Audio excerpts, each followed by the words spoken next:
Hello everyone. Today we will discuss Prism International and TCNJ's new logo change. This is LTV News.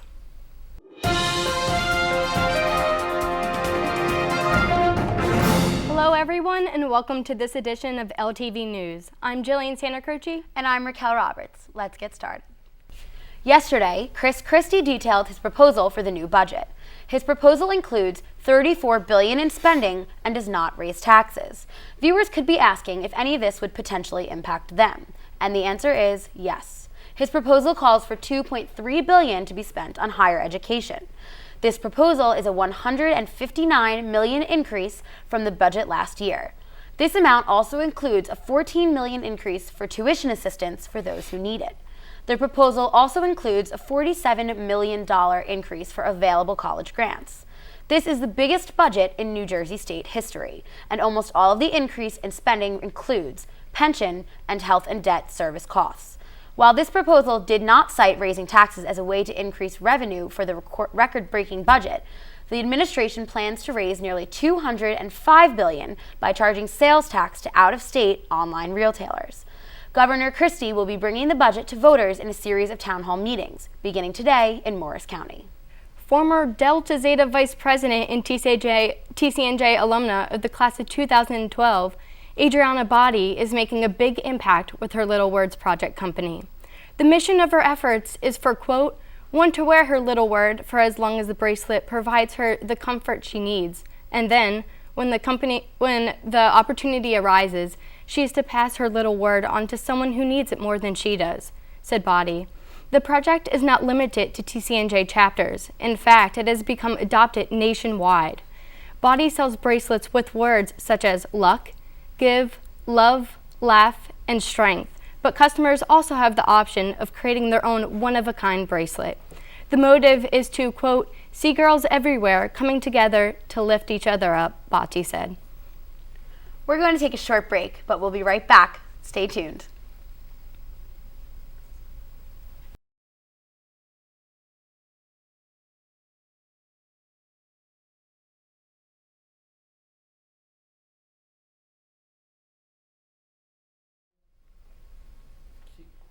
And we're back. Let's continue with the rest of our stories. The Winter Olympics, hosted in Sochi, Russia, have brought an unprecedented amount of news correspondents and teams to the country. The attention has shed light on the awful conditions in which all gay persons of Russia live. On Friday, January 31st, Russian journalist Elena Klimova was charged with propaganda for non-traditional sexual relations for the upstart of an online project called Children 404. The project began in March of 2013 as support for LGBT teenagers, giving them a safe place to speak about their problems. If Russian courts determine that Klimova did in fact break Russia's anti-LGBT laws, she will be heavily fined and her site will be shut down. On Monday, February 17th, the college's Amnesty International and Prism staged a die-in in hopes of raising awareness of Klimova's unfair treatment. According to sophomore Dasha Das, students were able to sign a petition to appeal Russia's homophobic propaganda laws.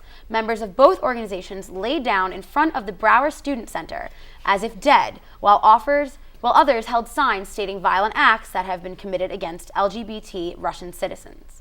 The organizations hope to retrieve as many signatures and support as possible in the hopes of ending this violence.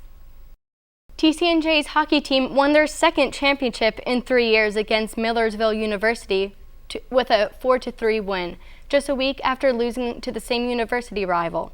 Scott Roethlisberger, one of the appointed MVP recipients of the game and senior captain, describes the overtime period goal, quote, I just saw the puck hit the crossbar and go in, and immediately the only thing going through my head was to get my helmet and gloves off and meet my teammates to celebrate. There's sure reason to celebrate as the hockey team fulfilled their season goal of winning the championship. Congrats, Lions, and a job well done to the senior players on having a successful season. Lions Television would also like to inform students on the new seal for the College of New Jersey. The seal is now featured on the homepage of TCNJ and was announced via email from the Vice President for College Advancement, John P. Donahue. Lions Television recommends checking out the college's new seal in your spare time. We now have a special report regarding the campus police. Earlier today, I watched a man in question being arrested in front of Cromwell Hall at approximately 12:33 this afternoon. A reliable source tells us that the intruder has been seen in the stud earlier today, before being questioned by police. The man gave his name to students as George, as reportedly asking for drugs, alcohol, and for a student to play Rap God by Eminem. The intruder then walked over to the residence halls, where I watched him being apprehended by campus police, including 5 police officers and 1 ambulance. That's all we have for today. If you would like to join us here at LTV, you can email at ltv@tcnj.edu. For all of us here in the studio, I'm Raquel Roberts. And I'm Jillian Santa Cruz. Take care.